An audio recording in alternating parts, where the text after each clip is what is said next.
सवाल यह है कि मुफ्तखोरी की योजनाओं पर आखिर रोक कैसे लगे। इसको लेकर अब नई बहस छिड़ गई है। फ्री की योजनाओं को लेकर पीएम मोदी ने विपक्ष पर निशाना भी साधा है।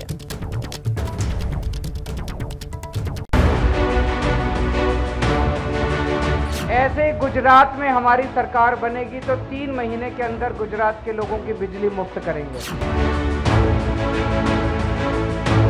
ये राष्ट्र निर्माण नहीं, राष्ट्र को पीछे धकेलने की कोशिश है। सत्ता तक पहुंचने के लिए मुफ्त वाला फॉर्मूला सियासी दलों का हथियार बनता जा रहा है, लेकिन फ्री की ये राजनीति देश को किस आर्थिक संकट की ओर धकेल रही है, इसका अंदाजा किसी को नहीं है।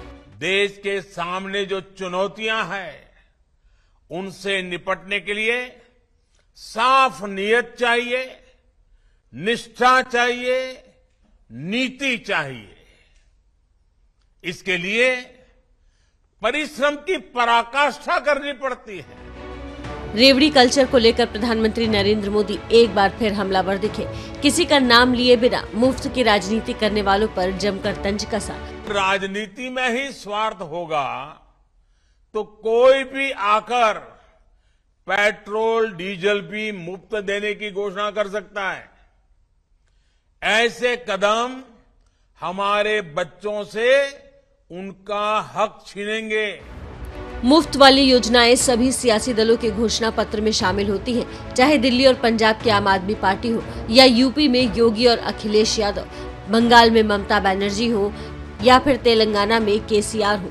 चुनाव के दौरान हर कोई मुफ्त वाली योजनाओं पर दांव लगाता है। मोदी ने मुफ्त राजनीति को लेकर आग्रह करते हुए कहा कि इससे टैक्स पेयर पर बोझ बढ़ता है। मोदी के इस बयान पर केजरीवाल ने भी पलटवार किया। स्वार्थ भरी नीतियों से देश के ईमानदार टैक्स पेयर का बोझ भी बढ़ता ही जाएगा।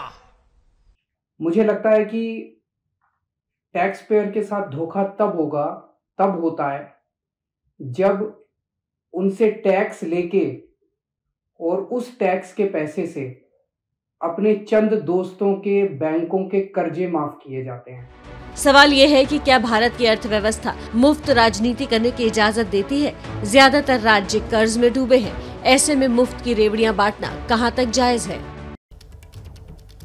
तो देखिए, महंगाई के खिलाफ कांग्रेस के काले लिबास पर सियासी संग्राम शुरू हो गया है। लिबास मोदी ने निशाना साधा तो कांग्रेस ने भी पलटवार कर सवाल उठाए हैं। अभी हमने 5 अगस्त को देखा है, काले जादू को फैलाने का भरपूर प्रयास किया गया। ये तस्वीर 5 अगस्त को सामने आई थी। काले लिबास में महंगाई के खिलाफ कांग्रेसी सड़कों पर उतरे थे। 5 दिन बाद प्रधानमंत्री नरेंद्र मोदी ने काले लिबास को लेकर कांग्रेस पर निशाना साधा।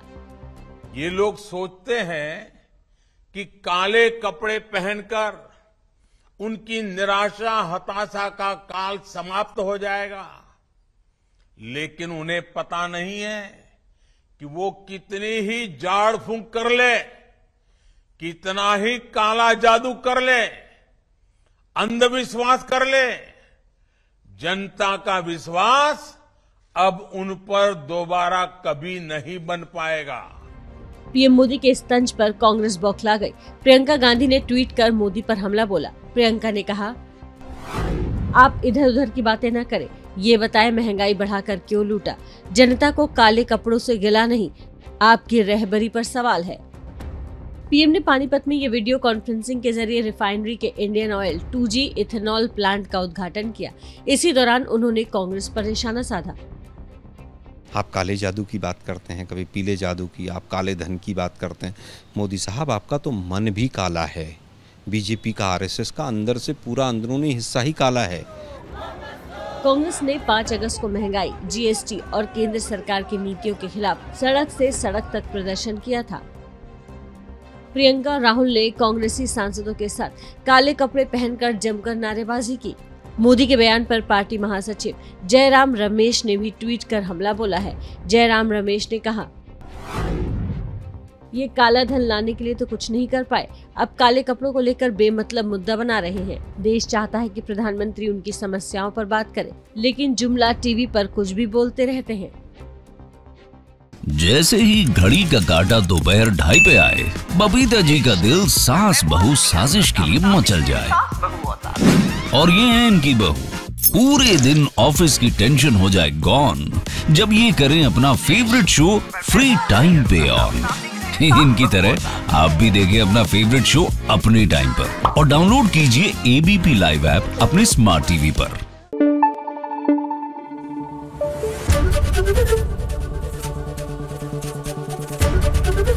एबीपी न्यूज आपको रखे आगे।